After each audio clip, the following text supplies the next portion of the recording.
وكذلك أوحينا إليك روحا من أمرنا ما كنت تدري ما الكتاب ولا الإيمان ولكن جعلناه نورا نهدي به من نشاء من عبادنا وإنك لتهدي إلى صراط مستقيم صراط الله الذي له ما في السماوات وما في الأرض ألا إلى الله تصير الأمور.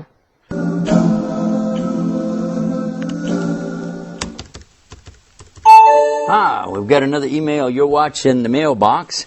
I'm Yusuf Estes. Here's one that's asking the question, can we celebrate birthdays? What about Christmas? What about Easter?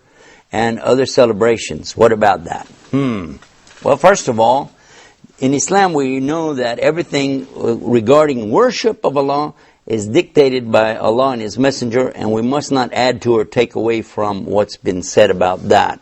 In the matters of the life, though, just daily life, we're free to do whatever we'd like to do except what's totally forbidden for us. If something's forbidden, then we mustn't do it. So let us now examine exactly what we mean by celebrating a birthday. When someone is born, who did all the work? The mother. Who's the one that carried the child inside of her, and who's the one that went through the labor pains, and who is the one that raised the child up? So if anything should be celebrated, it should be celebrating the mother for her hard work and her efforts.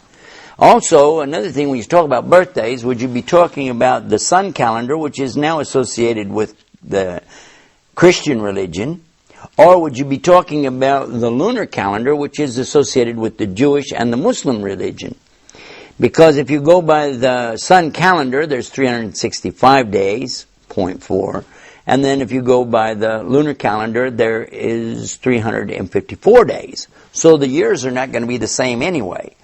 So if you said, well, it's just for fun, I want to have a cake and I want to put candles on it, well, then you got another problem. The candles on the cake actually are not coming from Christianity or Islam. They're coming from the Celtic religion, and this is the Druids, many, many centuries ago, and they used to worship fire and things like that, and this candle represents that. So we're starting to really infringe on the area here of worship, and this is why birthdays, Easter, Christmas, and all the rest of it is not something acceptable in Islam, because it implies a type of worship or celebration other than what's been approved by Islam. We do have two main Eids called Eidain, and that's Eid al-Adha and Eid al-Fitr.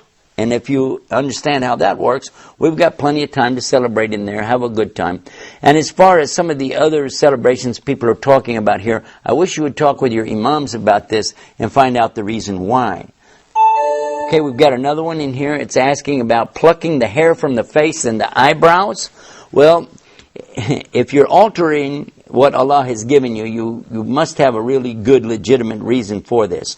Talk with your imam about this and he'll explain it to you. But basically, if you have something that's not characteristic of normal appearance of a human being, this is one thing. But if it's just to beautify yourself, to show off, to attract attention, that's absolutely haram, because you mustn't be doing that to, attract the unwanted attention of these men and so on. Well, anyhow, that's it for the mailbox. Don't forget to visit our website, islamnewsroom.com, where you can type in keywords and get more of this. Till next time, peace. Assalamu alaikum wa rahmatullah.